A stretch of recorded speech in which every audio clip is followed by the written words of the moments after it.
fixed a butterfly to a board with a pin. Occasionally, what he'd listened to an hour or so later wasn't even half bad.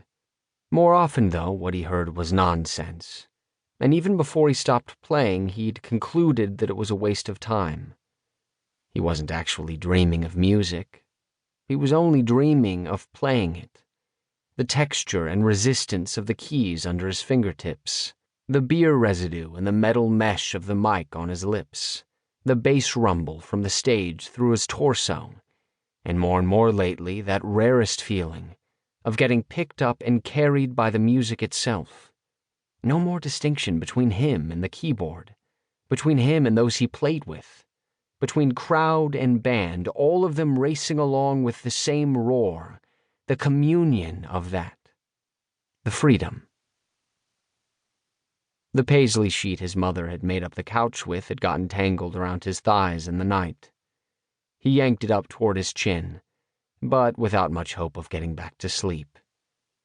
The stillness of the house was deafening somehow, like all the sleeping people were vibrating at a frequency only he could hear, his family ringing in his ears.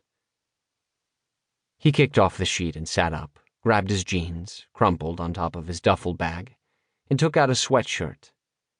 He climbed the carpeted stairs as he pushed his arms through the sleeves.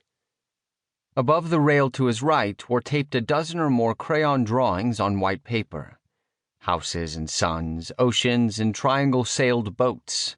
Violent, inchoate swirls that resembled things he'd seen when he dropped acid in the Mall of America before a show in St. Paul. "The fridge just isn't big enough when we all get together," his mother had exclaimed as she'd let him down the night before, as though he were some kind of stranger, as though she were a tour guide, explaining to a foreigner what it was like when they were together.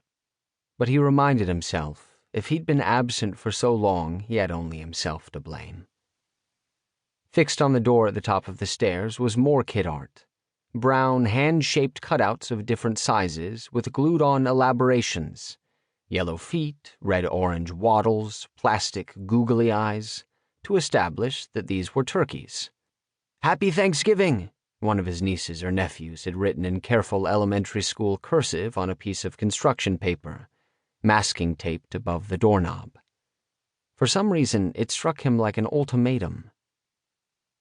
He opened the door a crack, listened. More tinnitus quiet. No one else was up.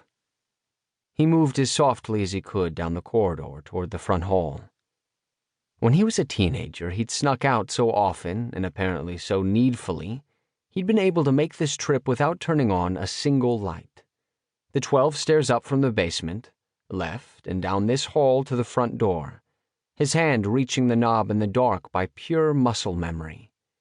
Then he'd get into his father's car, put it in neutral, and roll down to the end of the driveway, only then turning on the engine. And from there it was off to some friends or to some agreed-upon clearing in the woods, bottle caps and butts littering the ground like pine needles.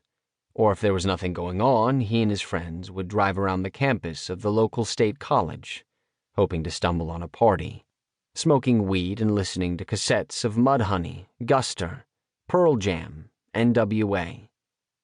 He knew he shouldn't look back on those nights quite so fondly, but he couldn't help it. Yes, it was drugs and alcohol-laden fun, but it was still fun. He carefully opened the coat closet. The old ski jacket that his mother had pulled from somewhere was hanging next to the blue peacoat he'd worn from San Francisco. Within 60 seconds of his walking in, his mother had declared the peacoat too nice for the game of touch football planned for the following afternoon, and bustled around upstairs until she produced the ancient jacket. He'd tried to tell her he'd bought the peacoat for $40 at a thrift store almost a decade ago. And anyway, there was no reason to find an alternative at 11 o'clock at night. But she ignored him. And when she held out the ski jacket, of course he took it. Of course he tried it on, and though the synthetic fabric was so stiff with age it was almost sharp, he declared that it was perfect and thanked her some more. Why? Because he wanted to be agreeable. Amenable, he thought as he took his cigarettes from the pocket of the peacoat.